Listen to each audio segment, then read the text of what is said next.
Bonjour tout le monde, merci d'être avec nous aujourd'hui. Ce matin, on se fait plaisir.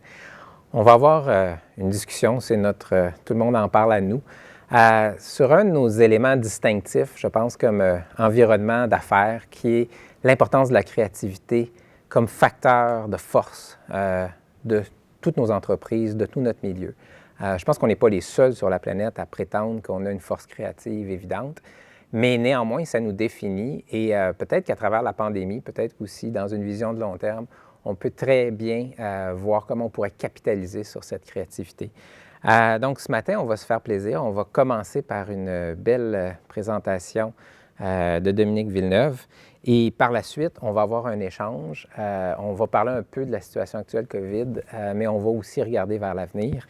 Je vais simplement finir en disant que cette créativité, moi, comme président de la Chambre de commerce, je la vois comme un avantage, mais je ne suis pas le seul. À plusieurs reprises, j'ai voyagé avec des entreprises d'ici à l'étranger où j'ai rencontré des homologues de Chambre de commerce à travers le monde qui me disaient parle-nous un peu de votre recette. Parlez-nous de comment vous vous y prenez à Montréal. Et ce que je sais, c'est qu'il ne faut pas prendre ça pour acquis parce qu'il y a plein d'endroits où on sait très bien que la créativité, c'est un pilier moteur de la nouvelle économie. Et si on reste en avance sur tout le monde, on va en profiter les premiers. Donc, je pense que ce matin, on parle d'un ingrédient fondamental de notre recette économique et on va se faire plaisir. Dominique, je te cède la parole. Merci, Michel. Belle introduction. Alors oui, les derniers mois nous ont démontré à quel point l'innovation et l'adaptabilité sont essentielles dans l'adversité. Pour développer ces aptitudes, il faut toutefois préparer le terrain. Ce sont en effet les entreprises les plus créatives et les plus agiles qui ont le plus de facilité face aux défis et aux obstacles. Pour créer et nourrir cette culture, les agences sont des alliés tout indiqués. Challenger le statu quo, amener la voix du consommateur à la table, améliorer l'expérience, imaginer de nouveaux produits, solutionner des enjeux d'affaires, construire des marques, c'est leur travail. Cette création de valeur va bien au-delà de la publicité. Alors que la stratégie marketing de toute entreprise se doit d'être mariée au plan d'affaires, c'est dans ce mariage, en fait, que la connaissance approfondie du consommateur et de la créativité peuvent agir comme vecteurs de croissance. C'est maintenant reconnu qu'au-delà du département marketing, les agences sont appelées à s'investir dans différentes composantes des organisations, aux opérations, aux ventes, au RH et même en recherche et développement. Bien que les professionnels de la communication créative peuvent des fois passer pour des pelleteux de nuages, il faut rêver pour bâtir le futur. Les clients les plus courageux sont aussi de grands rêveurs. Ce sont ces rêveurs ambitieux et audacieux qui, de concert avec leur agence, créent de la valeur de façon durable. L'industrie regorge d'exemples où la créativité a su influencer le succès des entreprises d'affaires, les rendant plus profitables et performantes. D'ailleurs, l'industrie célébrait plusieurs de ces exemples lors de la remise des prix IDEA la semaine dernière, où pas loin de 90 agences et 200 entreprises ont été soulignées. Découvrons comment cette pensée créative peut être un agent transformateur. Premièrement, les agences, évidemment, sont des spécialistes d'évolution des comportements du consommateur. Les comprendre, être au diapason de leurs habitudes et des besoins mouvants est primordial. Des changements profonds sont évidemment bien en œuvre présentement. Bien que déstabilisants, ils ont également du positif. C'est l'occasion de redéfinir le statu quo, de réfléchir aux nouveaux produits, d'optimiser les opérations et de miser sur l'innovation. C'est souvent évidemment plus facile à dire qu'à faire, mais il faut absolument saisir cette opportunité. À travers ces réflexions, l'agence peut effectuer une veille de marché, fournir des insights et vous aider à prendre des décisions informées et éclairées. On ne le dira jamais assez, le numérique est un secteur incontournable. Au-delà des sites transactionnels, il faut maintenant penser au parcours du consommateur et à la stratégie numérique. L'acte d'achat, jumelé au processus préalable d'achat en ligne, a pris une toute nouvelle dimension et apporte des résultats jamais vus dans le commerce électronique. Par exemple, l'automatisation des achats, tels que le renouvellement automatique du panier, génère de la loyauté et de la valeur à long terme. Cette nouvelle réalité met encore plus de pression sur le premier achat. Les marques devront rivaliser d'audace pour gagner ce premier achat ou voler des parts de marché à leurs compétiteurs. D'ailleurs, les statistiques sont saisissantes. 3,9 milliards de dollars en mai pour les valeurs de commerce électronique, une augmentation de 99 % par rapport à février, et elles ont plus que doublé si on les compare à mai 2019. Deuxièmement, les agences peuvent vous aider à trouver un meilleur équilibre entre les objectifs court terme et le long terme. Trouver un juste milieu peut s'avérer difficile, surtout en temps de crise. La pression du quotidien et des ventes peut pousser des entreprises à se tourner vers des solutions rapides. Chercher à minimiser les impacts de la perturbation est évidemment naturel. Par contre, ces décisions réactives viennent parfois miner la pérennité des entreprises et leur positionnement de marché. En faisant appel à davantage de créativité, il est possible d'opter pour des solutions tout aussi efficaces, mais sans nuire à la vision future. Qu'en est-il des investissements en communication marketing? Couper, continuer d'investir, investir davantage, cesser toute communication en temps de crise, faute de budget ou par crainte de ne pas véhiculer le bon message est tout à fait déconseillé par un récent article. Les périodes de crise sont souvent des occasions parfaites pour investir en recherche et développement, puisque la concentration dans les industries entraîne une diminution de nouveaux produits entrants et une concentration des investissements sur leurs consommateurs et les auditoires les plus porteurs. Ainsi, le contexte le plus difficile donne plus de place à ceux qui osent. Plusieurs agences sont d'ailleurs des laboratoires dans lesquels vous pouvez développer ou tester des nouvelles solutions ou nouveaux produits. Un sondage auprès de 1000 entreprises américaines montre que celles qui avaient augmenté leurs dépenses en temps de récession ont eu une hausse moyenne de 4 % de profit lors de la reprise et ont gagné 3 fois plus de parts de marché. C'est donc un pensez-y bien. Troisièmement, les agences sont des vecteurs de création de valeur grâce à leur capacité d'innovation. Travailler avec une agence permet de jouir d'une perspective plus globale sur différentes industries ou catégories de produits. La part du client dans ce modèle de collaboration est tout à fait essentielle.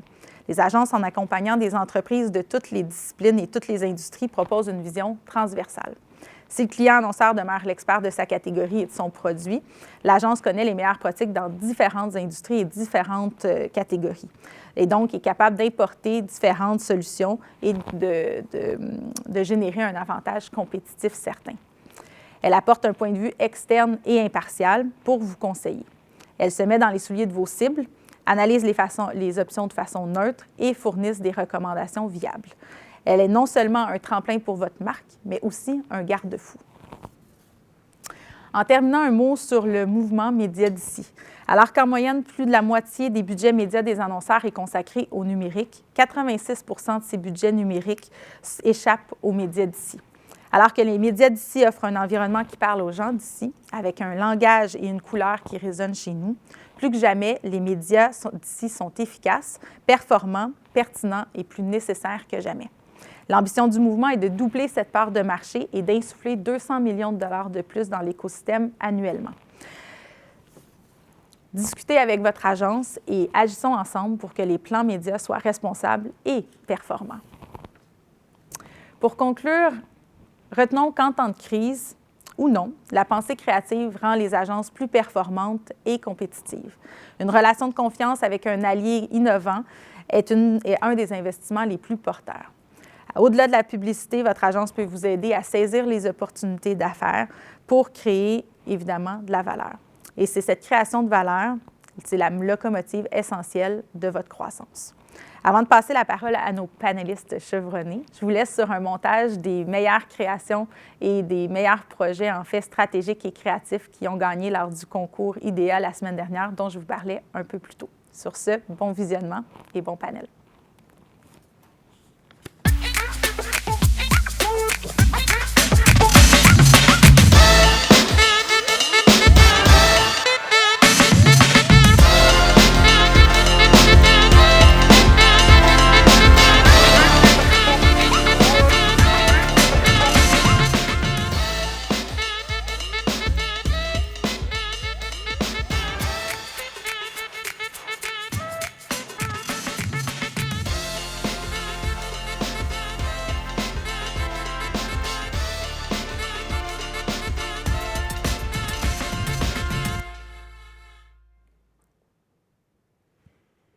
Rebonjour. Rebonjour tout le monde. Alors, on va maintenant faire place au panel. Je vais vous les présenter. On va être en compagnie d'Élisabeth Bélanger, qui est copropriétaire, présidente directrice générale de la Maison Orphée, huile, condiments, vinaigrette, juste pour que tout le monde se situe. C'est donc une petite entreprise, on y reviendra. Louis Duchesne, qui est président du conseil d'A2C, donc le patron de Dominique, et aussi président Québec et Est canadien de Cossette. Pierre Dandois, qui est consultant en stratégie d'entreprise et administrateur de société. Ça, c'est quand on a du temps, je pense, qu'on est administrateur de société. Et Martin Parent, qui est président d'une grande firme, qui est président de Mondelez Canada, une grande firme internationale. Donc, on va avoir l'occasion d'en parler. D'abord, je pense que dans la période où on est, il faut qu'on parle un peu de la situation actuelle. Louis, je vais te demander, juste d'un point de vue des agences créatives, comment ça se passe, les agences créatives en période de pandémie? Est-ce qu'on travaille en télétravail? Est-ce qu'on garde notre personnel? Est-ce que nos clients sont au rendez-vous? Est-ce que nos mandats sont différents? Comment ça se passe pour les agences? Écoute, bonne question. De façon générale, je répondrais que c'est sûr que lorsque la pandémie a frappé, l'impact a été important pour la plupart des membres de l'A2C, donc des agences.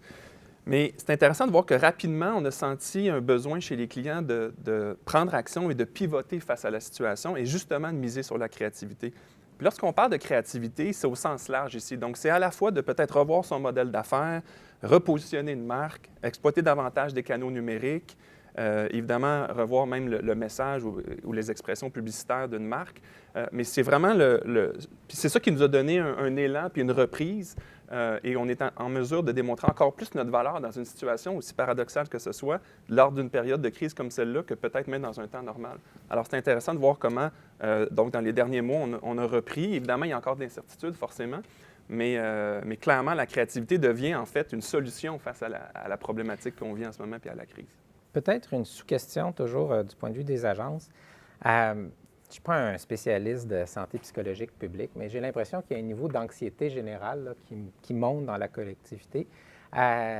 Pour des agences créatives, est-ce que ça ne vient pas changer un peu à qui on parle? On parle à des gens anxieux, là, où avant on parlait peut-être à des gens confiants, des gens qui avaient envie d'un certain type de vie.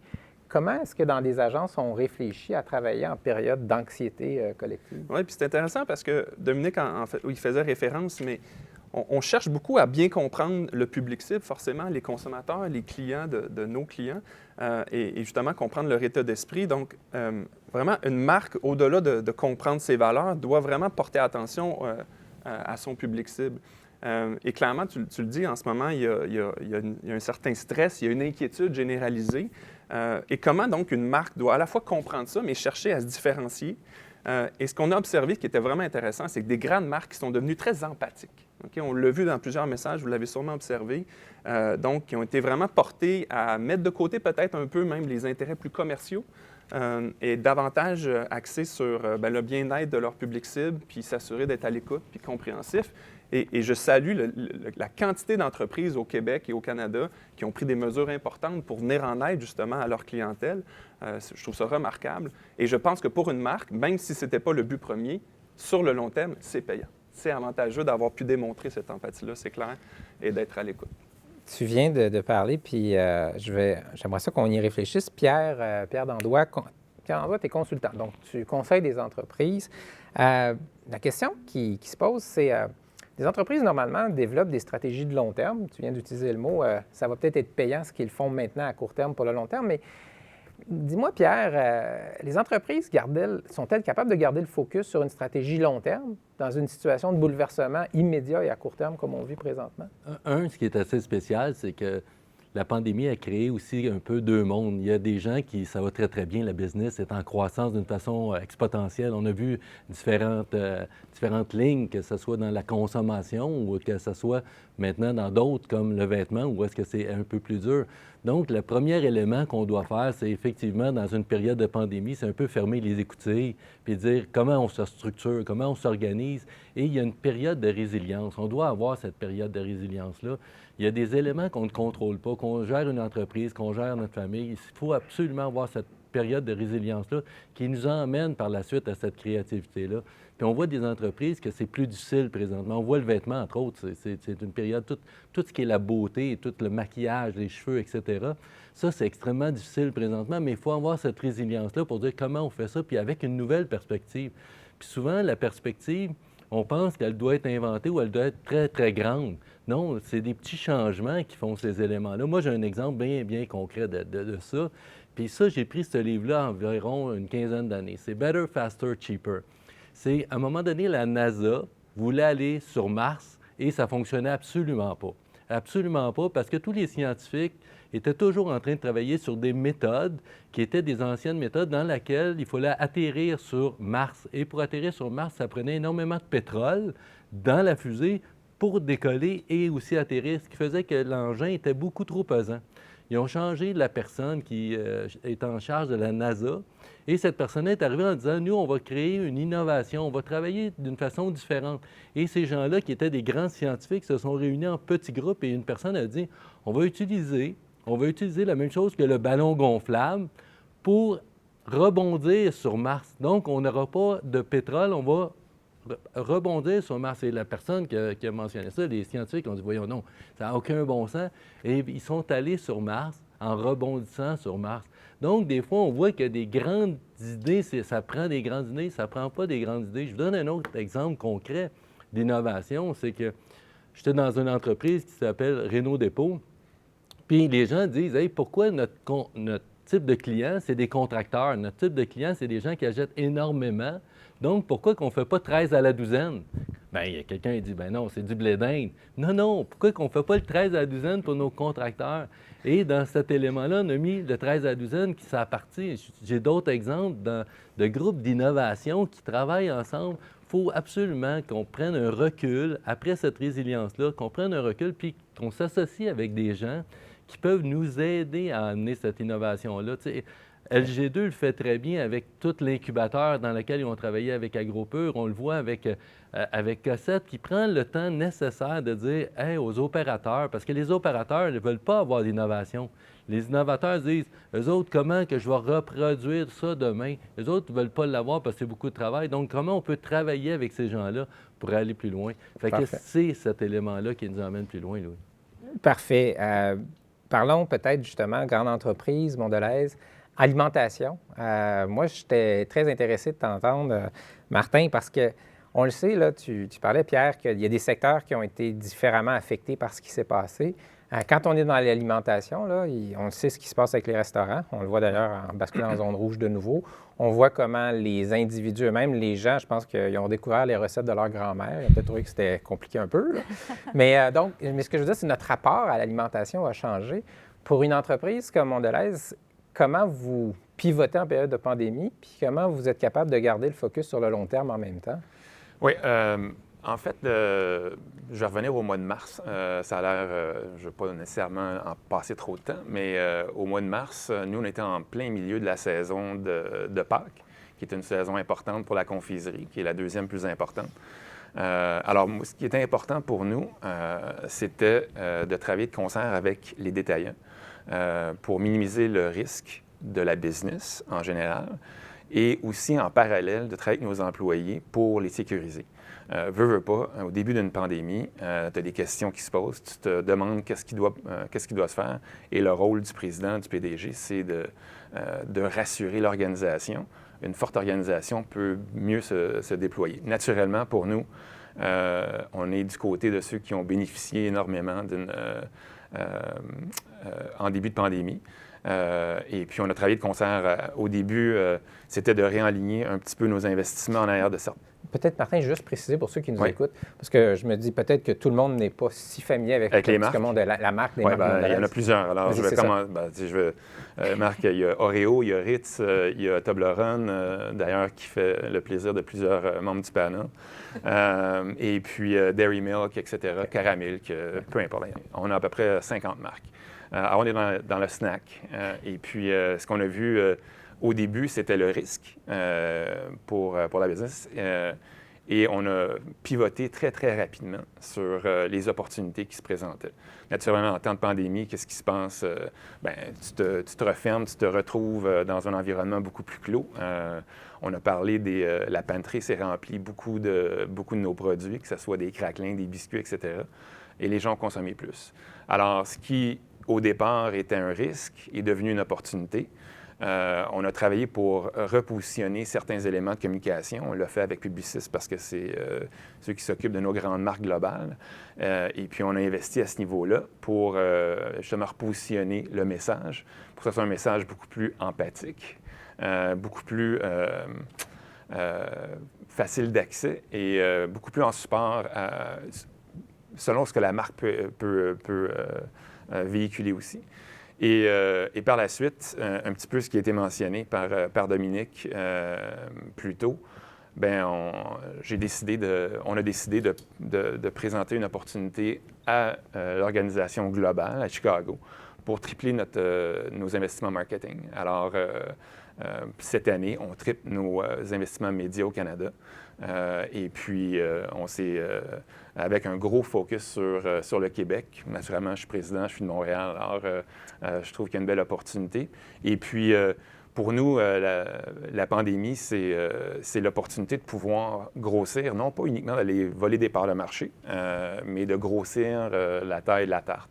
Et au Québec spécifiquement, où est-ce qu'on trouve qu'il y a une belle opportunité de pouvoir repositionner ces marques-là de façon adéquate. Puis on travaille étroitement. En fait, et c'est là l'élément qui est important, c'est qu'on travaille sur une simplification de portfolio. Alors, on a entendu beaucoup parler d'organisations qui simplifient leur portfolio pour vraiment regarder quelles sont les vraies opportunités qui existent.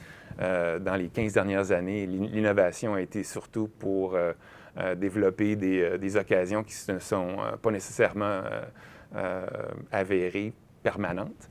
Alors, on réduit notre portfolio de 30 %, on réduit le nombre de marques sur lesquelles on va supporter d'à peu près la même chose, 30 à 40 %.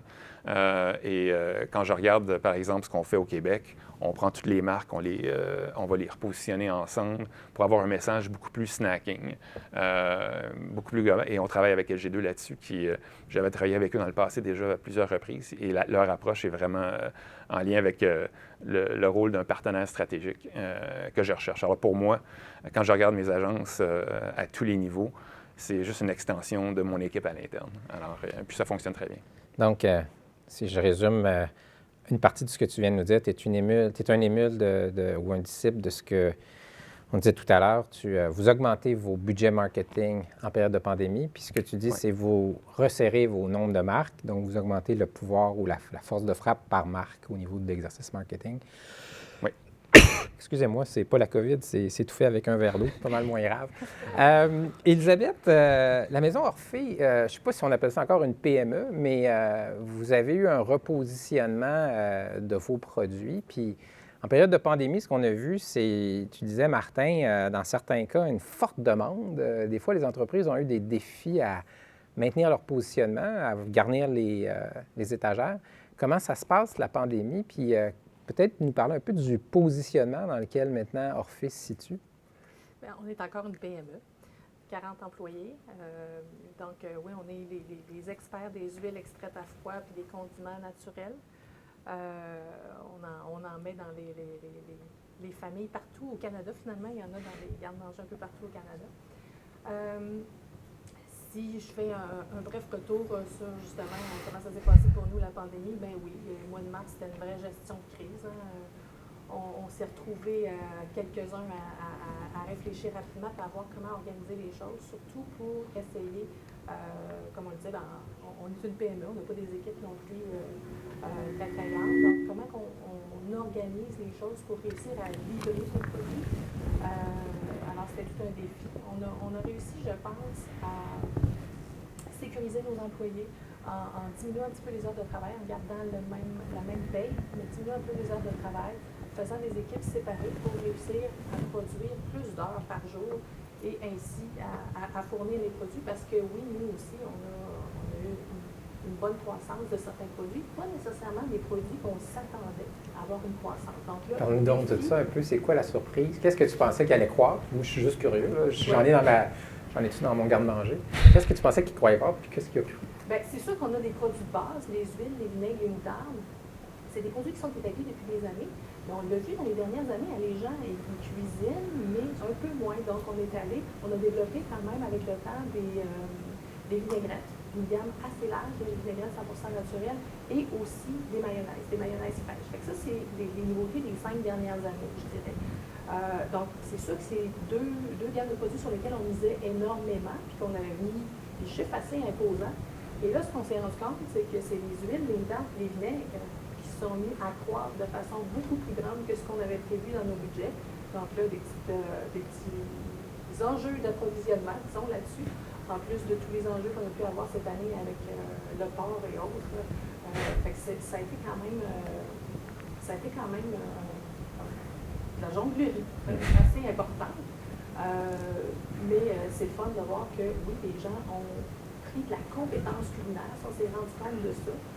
Les gens ont beaucoup cuisiné, ont mis quand même beaucoup de temps. Il y avait plus de temps.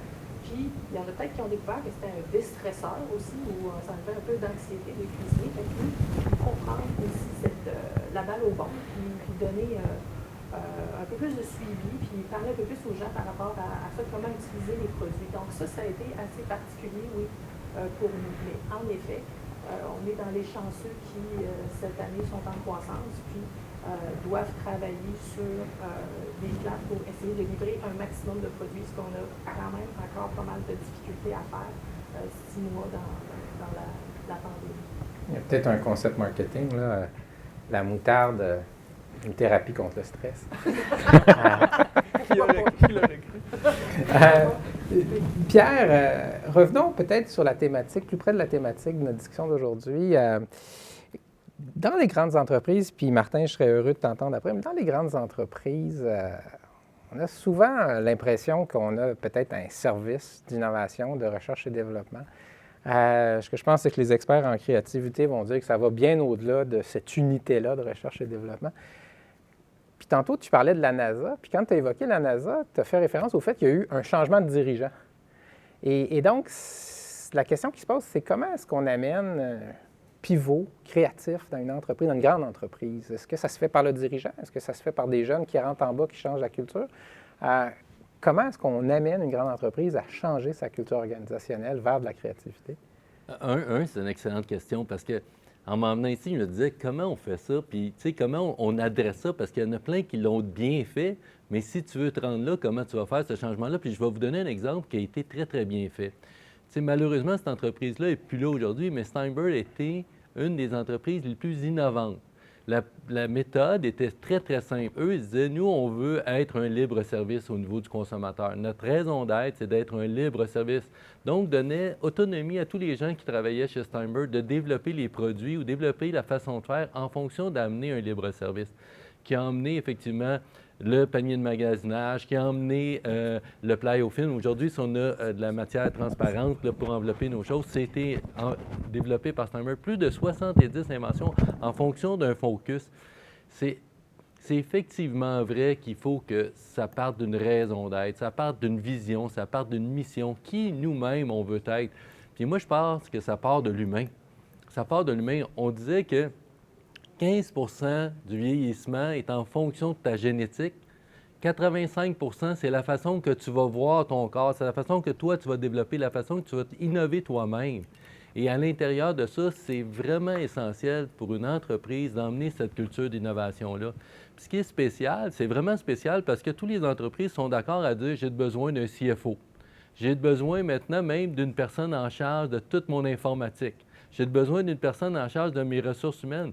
Mais on ne va pas chercher l'expertise que Cossette a, l'expertise que ces entreprises ont, comme un peu Martin dit, qu'ils font partie de ton équipe pour t'emmener sur l'innovation, pour te faire penser de l'innovation, pour t'emmener sur une perspective différente, pour te sortir de la forêt puis voir les choses différemment. Puis des fois, c'est une petite chose qui te fait en sorte que, premièrement, c'est motivant, c'est excitant, puis c'est mobilisant parce que ça t'emmène vers quelque chose de nouveau. Tu sais, tantôt, on parlait des petites entreprises ou des entreprises. Comment on vit ça pendant la pandémie? La pandémie, la première des choses, c'est qu'il faut s'assurer de bien comprendre la situation puis la comprendre sans émotion. C'est ce qu'on appelle le jugement, d'avoir cette résilience-là. Mais après ça, d'être bien entouré pour avoir une perspective très différente. Puis ça n'a pas changé pendant la COVID. Honnêtement, Michel, ça n'a pas changé. Ceux qui étaient bien outillés pour le faire avant la COVID sont encore mieux outillés pendant la COVID. Ça a juste accéléré cet élément-là. Fait que pour moi, les grandes entreprises, c'est une caractéristique de l'entreprise, c'est un attribut qu'on doit donner à cet élément-là. Puis c'est pas le free-for-all, parce que souvent, on va entendre « Ah, on a le droit de faire ce qu'on veut ». C'est pas ça. C'est pas ça. La créativité, c'est pas on a le droit de faire ce qu'on veut. Au bout de la ligne, quand tu fais une peinture, tu veux peindre une toile, il faut qu'avant de rentrer dans l'atelier, tu l'aies vu dans ta tête. Si tu ne l'as pas vu dans ta tête, tu vas faire n'importe quoi. Fait que c'est la même chose de la créativité. C'est quoi que l'entreprise a besoin, c'est où est-ce qu'on veut aller, c'est quel produit qu'on veut développer. Et là, vous avez toute l'autonomie de développement. C'est là que vous allez. Et ne sous-estimez jamais les petits éléments. Tu sais, on pense que la créativité, c'est gros. C'est pas le Cirque du Soleil, là. La créativité, c'est dans le jour par jour. Vous voulez faire la révolution dans votre entreprise, faites-la par l'évolution. Parce que les révolutions, ça coûte trop cher. Évoluer à tous les jours. On sent le gars de la com, là. Martin, je trouve ça intéressant. Je veux juste rebondir parce que quand Pierre dit les entreprises, maintenant, on accepte que ça nous prend un CFO, ça nous prend un CIO, là, quelqu'un qui s'occupe de l'informatique, ça va nous prendre quelqu'un des ressources humaines. Ça nous prend-tu à l'interne un chef ou un chef de la créativité, un CCO? Ou bien si on fait affaire avec une agence, parce qu'en général, les entreprises ont décidé d'internaliser dans leur organisation ces fonctions-là de ressources humaines, ces fonctions-là d'informatique. La créativité, est-ce qu'on a besoin des Cossettes de ce monde? Est-ce qu'on a besoin des agences externes quand tu es une grande entreprise? La réponse est probablement oui, on le voit. Mais comment tu vois l'interface de créativité à l'interne versus ce besoin d'une agence qui t'accompagne? Oui, pour nous, puis je vais revenir un petit peu sur les points pour bien expliquer où est-ce qu'on en est, nous, comme organisation. Ça commence par la tête dirigeante. Alors, initialement, l'innovation, comme j'en ai parlé au départ, c'était quelque chose qui se développait à l'intérieur d'un plan marketing où chacun voulait avoir sa propre innovation. C'était quelque chose, je veux créer ma propre signature. Aujourd'hui, ce qui est important, puis c'est à ce moment-là qu'on travaille avec les agences dès le départ, c'est définir c'est quoi notre vision d'organisation, notre vision de catégorie qu'on voit pour les catégories qu'on représente. Alors, nous, on est dans le snacking. Alors, qu'est-ce qu'on voit pour le snacking, pour le snack en général, sur le plan 3, 4 ou 5 ans? Je ne les vois pas très long terme, je les vois plus sur 3 ans. Puis, on ne l'a pas changé notre plan, on l'a juste accéléré. Et de déterminer ce qui est important au niveau de l'organisation, c'est quand tu innoves, quand tu es créatif, tu te dois de le faire de façon très, très agile. Tu dois être beaucoup plus rapide que tu l'étais avant. Avant, les cycles d'innovation, les cycles de lancement, c'était facilement 24 mois, 36 mois. Donc, l'opportunité était déjà passée quand tu lançais le produit dans les grandes organisations. Et ce qu'une agence externe, que ce soit n'importe qui, Cossette, LG2 ou Publicis, pour moi, ce qui est important, c'est que ces gens-là t'aident à éliminer les barrières à l'interne qu'eux voient, que toi, tu ne vois plus, pour accélérer la création, pour accélérer l'innovation en fonction de la vision qu'on a. Et pour moi, la vision adresse les occasions d'opportunités de consommation, les barrières à la consommation aussi, parce que j'ai jamais... notre plan d'affaires est toujours basé sur l'accroissement de la tarte. Alors, et en ce moment, bien, je ne peux pas dire que j'en bénéficie pas. Le snacking a augmenté de 55 depuis, au Canada depuis 1 an. Alors, on en bénéficie. Alors, la tarte augmente. Les innovations doivent adresser des occasions spécifiques ou des barrières spécifiques pour qu'elle ait vraiment l'opportunité de pouvoir durer dans le temps. Parce que le problème, c'est que 80 des innovations ne durent pas 24 mois. Pourquoi? Parce que justement, ça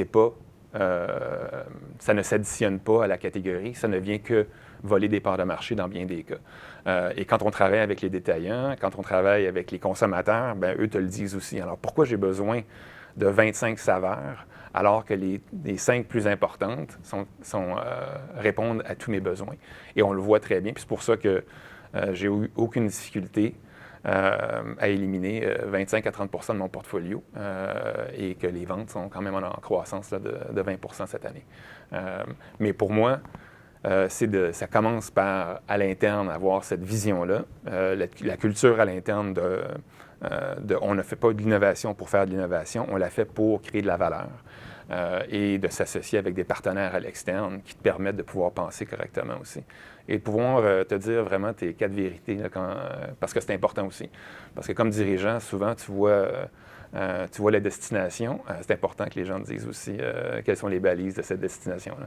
Si j'avais, Michel, si tu me permets, à résumer ce que je vois comme étant la valeur principale d'une agence, c'est un concentré de créativité. Fait que, tu sais, je prétends pas qu'on a le monopole de la créativité. Bien sûr qu'il y a énormément de créativité et de capacité d'innovation dans plusieurs entreprises, mais c'est un concentré, tu sais, qu'on est capable de vous apporter un concentré d'idées, mais non seulement dans un potentiel de vous soumettre des idées ou des solutions, mais aussi des outils, des pratiques. Adopter des pratiques de créativité, c'est notre métier, c'est notre activité principale.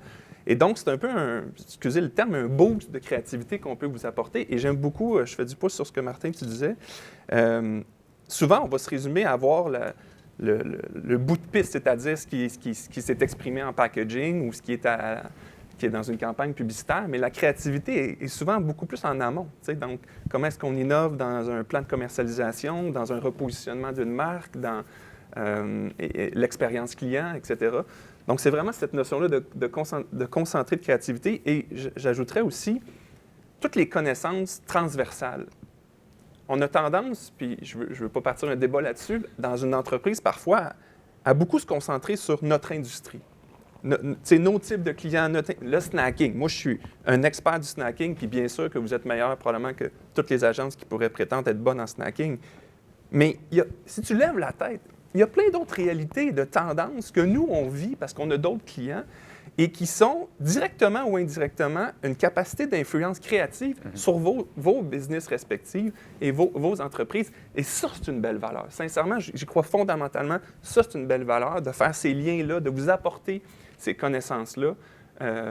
C'est vraiment une belle valeur ajoutée, je crois. Si tu permets, Michel, la question, est-ce qu'on va à l'interne ou à l'externe?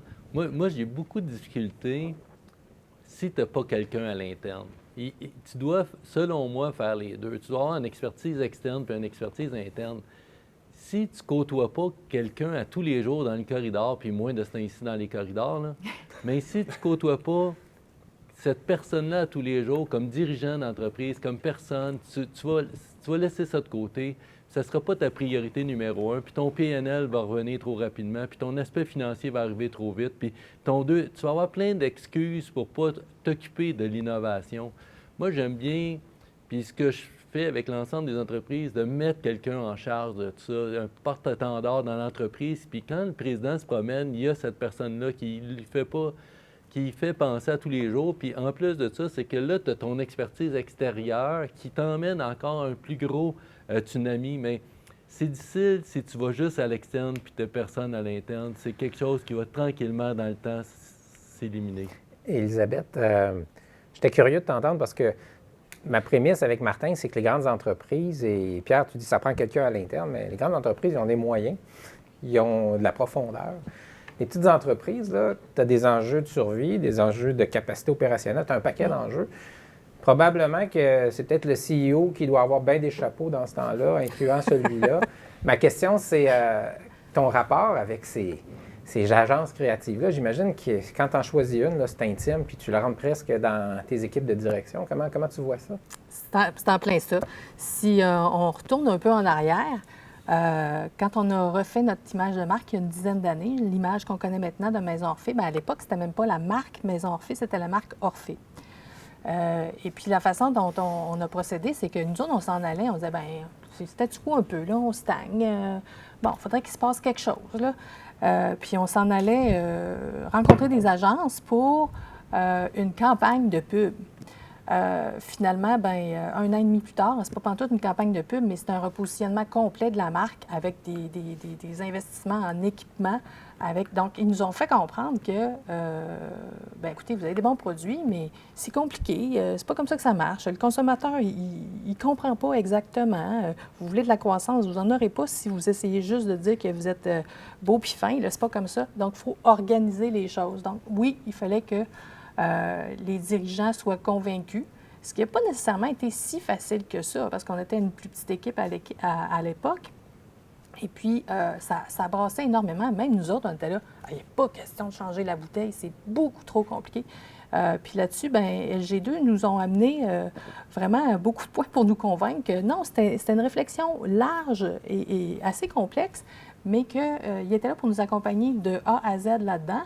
Ce qui fait que, oui, il y a eu changement d'actionnariat, compagnie familiale. Moi, mon père a dit, moi, c'est correct. Je pense que j'ai fait le bout que j'avais à faire, puis je serais prêt à ce que vous me rachetiez parce que je ne suis pas sûre que j'ai envie d'embarquer là-dedans. Il y a des gens au ventre, qui ont dit, je ne suis pas sûre que j'y crois.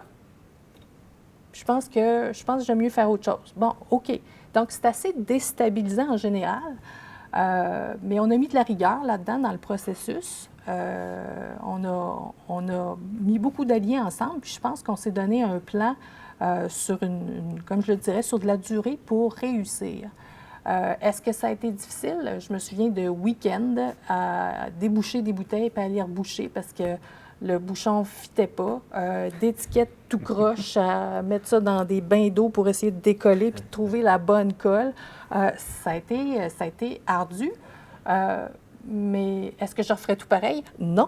Mais je referais vraiment le même cheminement. Je pense que ça a été extrêmement salutaire d'être à l'écoute, d'être ouvert, puis de se donner la chance de réfléchir pour vrai. Mais on avait besoin vraiment, oui, de l'externe. On avait besoin de l'aide d'une agence qui, comme Dominique disait tantôt, on est les spécialistes de nos produits, mais vous êtes les spécialistes dans ce domaine-là. Donc, il fallait un bon lien de confiance. Oui, c'est ce qu'on disait au début. Ça prend un bon lien de confiance pour réussir à faire ça. Elisabeth, puis Louis, je vais donner la parole, mais les autres, si vous voulez réagir, on va caricaturer un peu. Là. Dans les organisations, souvent, le CFO, donc, il met de la rigueur dans les rêves, puis qu'il regarde le bottom line, puis qu'il regarde tout ça, puis que des fois, là, il brise un petit peu d'élan créatif qui s'en irait dans une direction, juste en disant on va regarder la réalité des chiffres. Mais je vais caricaturer le boss de la création. C'est quelqu'un qui est fatigant, dérangeant, qui remet tout en question tout le temps. Ça va pas assez vite parce qu'on dirait qu'on est là. Ma question, c'est parce qu'Elisabeth, tu viens de le dire, là, c'était dérangeant. Vous aviez votre modèle, vous aviez votre aspiration en n'étant pas sûr que vous alliez vous y rendre. Puis là, tout à coup, vous êtes fait challenger, vous avez décidé d'embarquer. Mais donc, le boss de la création, c'est-tu le dérangeur en chef? Vas-y, Martin. Non, en fait, comme c'est moi chez nous, je peux dire oui. Mais sérieusement, ça prend une bonne équipe de direction. Ça prend une équipe de direction qui est en ligne. Alors moi, mon CFO est très, très supporter parce qu'on ne regarde pas on a la chance, même pour une compagnie publique, d'avoir le support global, de pouvoir faire ce qu'on a à faire au Canada pour les 3 prochaines années. On a à livrer une certaine fourchette. Mais à l'intérieur de la fourchette, on a la liberté d'exécution. Alors, c'est une compagnie globale avec une exécution très locale. Alors, c'est pour ça qu'on exécute au Québec, on exécute en Ontario, on exécute dans l'Ouest de façon très, très pointue, parce que les opportunités sont là à le faire.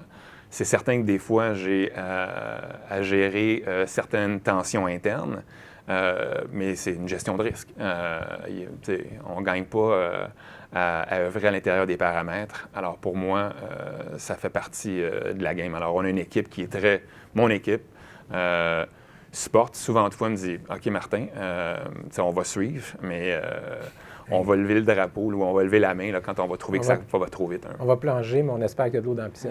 Il y a de l'eau dans la piscine tout le temps, mais qu'elle est chaude.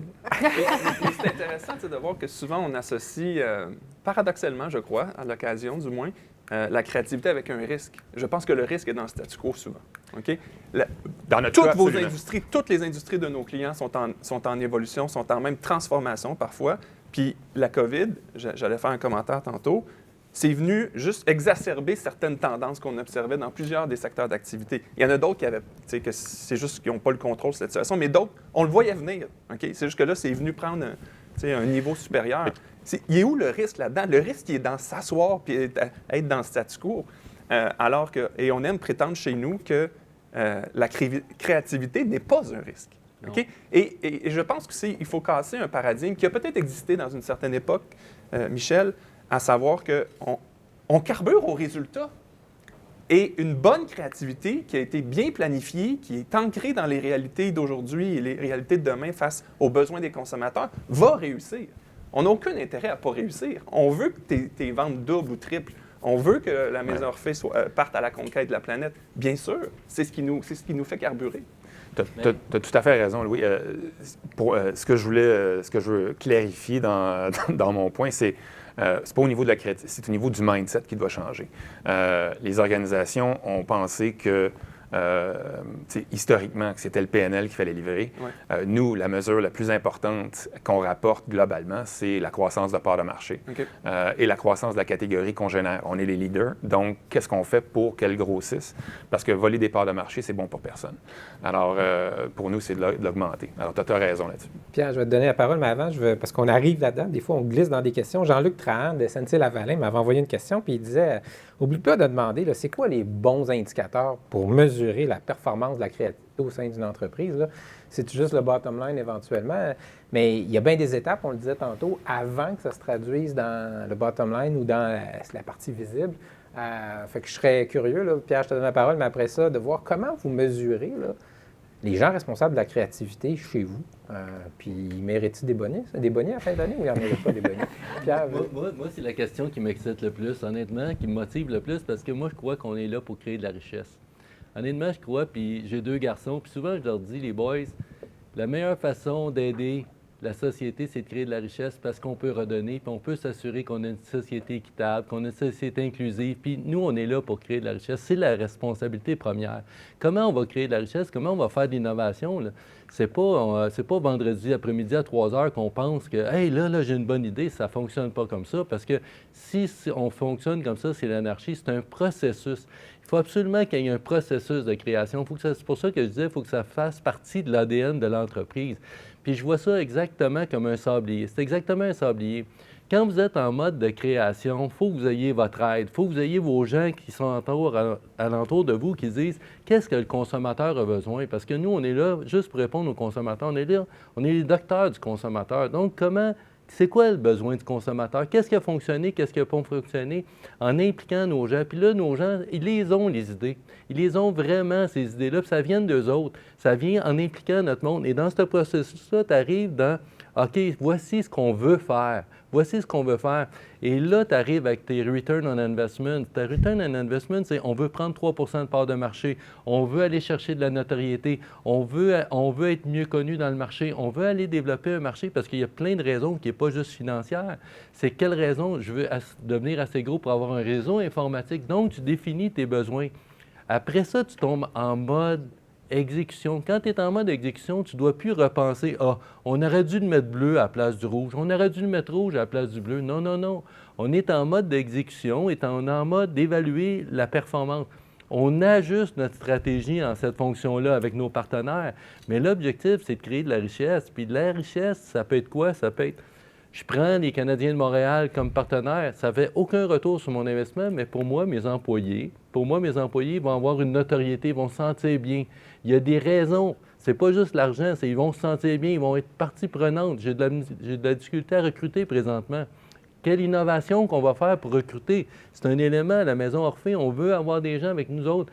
Et ça, c'est tous mesurable.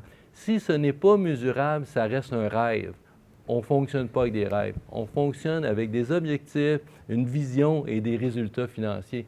Et puis, ils ne sont pas juste financiers. Puis c'est ça qui est excitant. Puis ça marche. Je vous le dis, ça marche bien. Puis partout en plus. Ça ne marche pas dans une entreprise. C'est un modèle qui fonctionne dans l'ensemble des entreprises.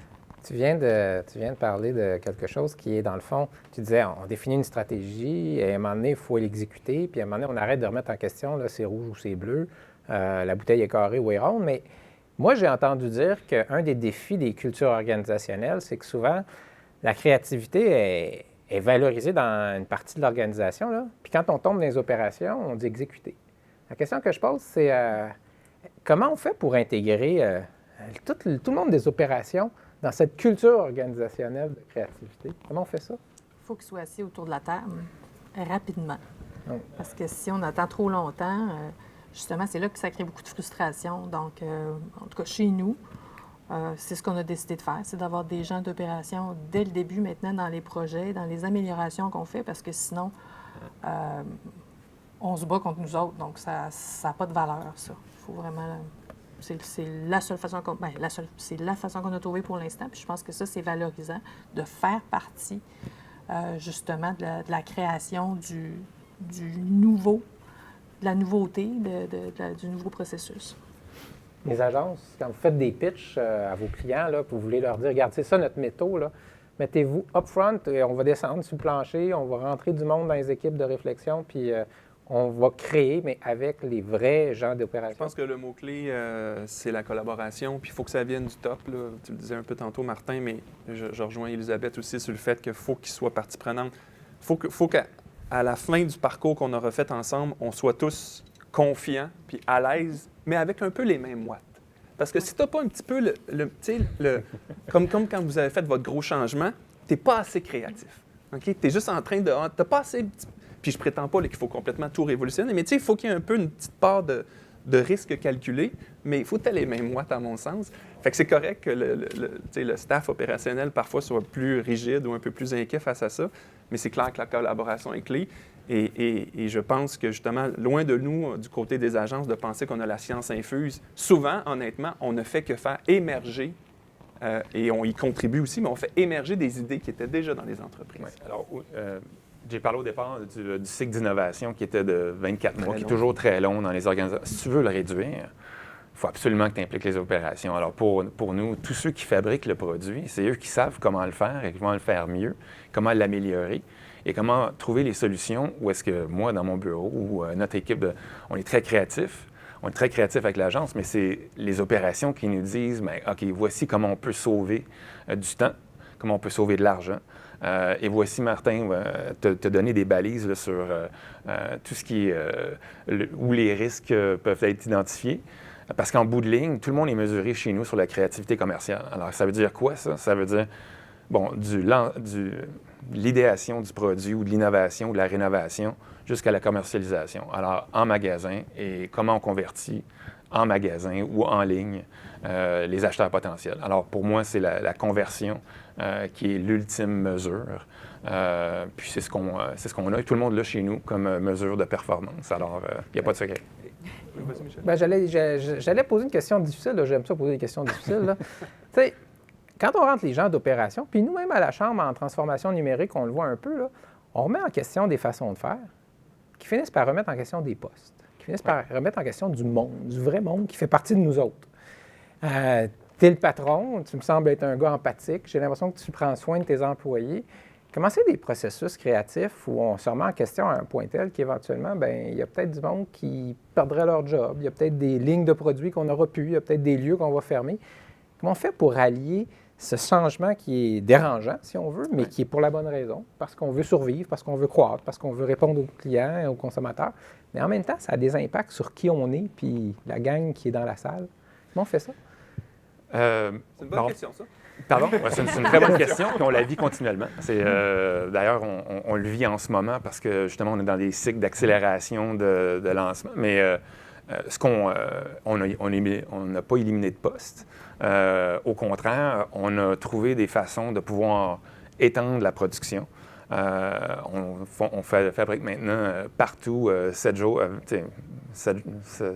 par semaine, 24 heures par jour.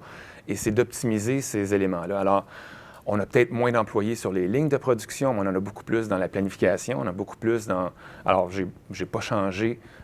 Si je regarde au niveau des opérations au total, on en a 2500 employés au Canada. J'en ai 50 de plus que j'en avais au début de la pandémie. Et puis, mais c'est des employés qui ont été très difficiles à trouver parce que c'est beaucoup plus pointu comme nécessité. Mais à chaque fois qu'on implique les opérations, pour eux, c'est la pérennité de l'usine, de l'opération, parce qu'on fabrique pour le Canada, oui, mais on fabrique aussi pour les États-Unis. J'exporte 60 % de ce que je fais au Canada aux États-Unis. Alors, eux, dans un processus de créativité, où ils sont impliqués dans la créativité, dans la création ici, je leur ai dit, bien, faites la même chose avec les équipes aux États-Unis, les équipes au Mexique. Et puis, et là, je reçois des appels me disant, pourquoi est-ce que tu les impliques si... Je dis, c'est parce qu'ils vont trouver des meilleures façons de faire, beaucoup plus que moi. Et ce qui fait que, dans bien des cas, puis là, je vais prendre un exemple de bonbons qu'on fabrique en Ontario pour l'Amérique, bien, on a augmenté notre capacité de production avec les mêmes équipements avec des gens qui maintenant travaillent de façon beaucoup plus efficace. On n'a pas réduit le nombre d'employés, on a juste trouvé des façons de pouvoir optimiser à l'interne.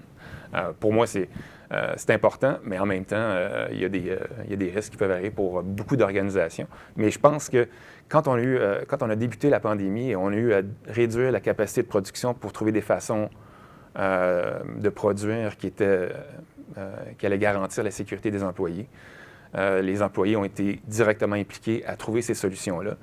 Ce qui fait qu'aujourd'hui, on est beaucoup plus apte à faciliter le flow à l'intérieur de nos usines. Oui, tu trouvais que c'est une bonne question? Tu veux y répondre? Bien, je pense que c'est plus une réalité des entreprises, mais si tu me permets, j'aurais voulu revenir sur ce que Pierre, tu disais tantôt sur la mesure. Tu sais que là, maintenant, une fois qu'on a établi notre plan, maintenant, avec la technologie, on a accès à des données de façon très importante. On est capable de tout mesurer. Et je crois qu'il y a un piège, là. Il y a un piège pour les agences et pour les entreprises, que les données, d'être un peu obsédés par les données, okay, et que ça devienne un frein à la créativité, alors que les données sont supposées, à mon sens, être un levier à la créativité. C'est supposé alimenter la créativité, alors que je pense que des fois, on devient tellement dans le détail ou tellement trop là, aveuglé par le fait que, prenons par exemple ce que nous offrent les outils comme Google, c'est super, mais qu'est-ce qu'on est en train de faire, là? On est en train de vouloir changer une catégorie? On est en train de vouloir se réinventer puis se repositionner? Si c'est ça qu'on est en train de faire, bien, c'est peut-être pas la performance dans le fin détail que m'offre Google. Et évidemment, Google est très efficace. Je n'ai rien contre Google. Vous comprenez ce que je veux dire? Donc, c'est quoi que je cherche à mesurer, Pierre? Il faut que je mesure la bonne chose. Puis j'aimais les indicateurs que Martin, tu disais tantôt, où est-ce on veut augmenter, dans le fond, la catégorie. On ne veut pas juste se batailler pour des parts de marché. Mais ça, c'est un état d'esprit qui est différent de juste dire « je tombe dans… » Mais l'indicateur de performance doit directement être lié avec ton objectif. Puis, tu sais, on dit souvent, moi, j'ai été chez Walmart longtemps, puis on dit si tu regardes tes chiffres plus que 20 minutes, c'est trop. Puis si tu ne regardes pas 20 minutes, c'est pas assez. Ouais. C'est comme, tu ne vas pas te noyer là-dedans, mais tu es un 747, il faut que tu regardes tes indicateurs, sinon tu vas t'en aller, tu vas dépenser beaucoup trop de gaz. Fait que pour moi, les indicateurs sont essentiels et nécessaires en fonction de l'objectif que tu t'es donné. L'objectif, c'est on veut augmenter nos parts de notoriété. Mets-toi pas plus que 2-3 indicateurs, mets-toi-en pas 10, là, tu vas te noyer là-dedans, puis là, tout le monde s'en va à l'accident. Fait que non, je suis d'accord avec toi, il ne faut pas que tes indicateurs noient le projet. L'autre question qui est difficile, mais qui est simple en soi, c'est comment on motive des employés on rationalise. Moi, j'ai été dans le milieu du détail toute ma vie, on a rationalisé tout le temps. Que ce soit dans la quincaillerie, j'ai été 15 ans avec Rona, que ce soit 20 ans avec Loblaws ou avec Walmart, avec différentes entreprises, on doit être transparent à nos employés, vraiment être transparent. De la créativité, tu ne te lèves pas le matin puis tu dis, on va jaser de ça. Ça fait partie de ta façon de faire. Quand tu te promènes dans les magasins, tu t'en vas voir ton réceptionniste, puis tu jases comment il réceptionne. Il est mobilisé, il est content, il est heureux. Parce que lui, c'est sa vie recevoir ça. Fait que lui, il va te les donner, les trucs. Puis quand tu vas arriver au bureau, là, puis quelqu'un va te dire de quoi, tu vas déjà être en avance. Fait que des impliquer là-dedans, c'est probablement des écouter. C'est d'être proche d'eux autres, c'est leur donner la place, mais leur dire aussi qu'on se doit d'être concurrent. Puis si tu ne l'es pas concurrent, c'est la pire chose pour ton organisation. Fait que tu n'as pas le choix. Tu n'as pas le choix. Présentement, vous voyez très bien qu'au niveau des caisses libre-service, les caisses libre-service ne sont pas arrivées par dire « Ah, ça va être plus le fun pour le consommateur ». C'est qu'à un moment donné, c'est une économie de coûts qui est en train d'être mise dans le système, malgré que les pertes sont extrêmement élevées, mais un sur l'autre. Fait qu'il y a une façon de trouver sur ton efficacité pour être en compétition, surtout en fonction de la capacité de payer tes gens.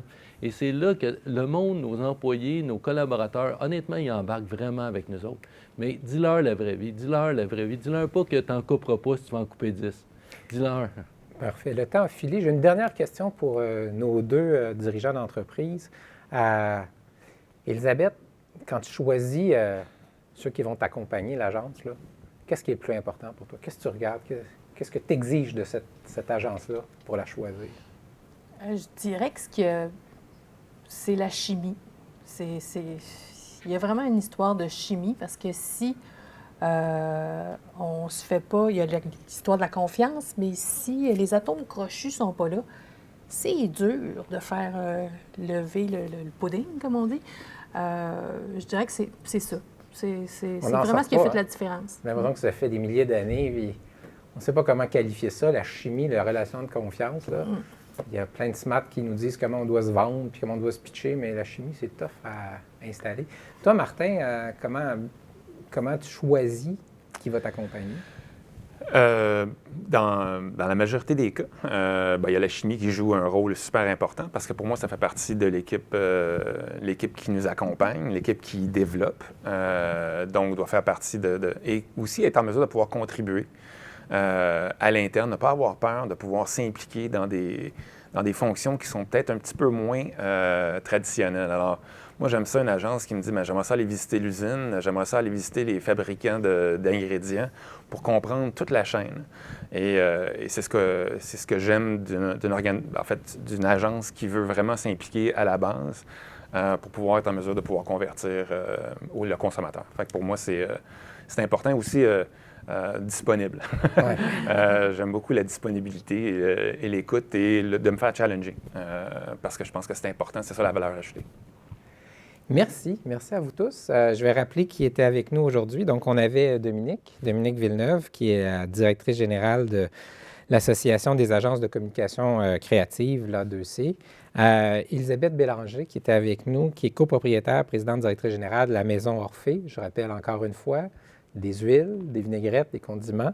Louis Duchesne, qui est président du conseil d'A2C et président de Québec, pour le Québec et l'Est canadien de Cossette. Nous avions Pierre Dandois, qui est consultant en stratégie d'entreprise et administrateur de société, et Martin Parent, président de Mondelez Canada. Merci beaucoup. Je trouve qu'on a eu un bel échange. À bientôt tout le monde et on refera cette causerie, Tout le monde en parle économique. À bientôt.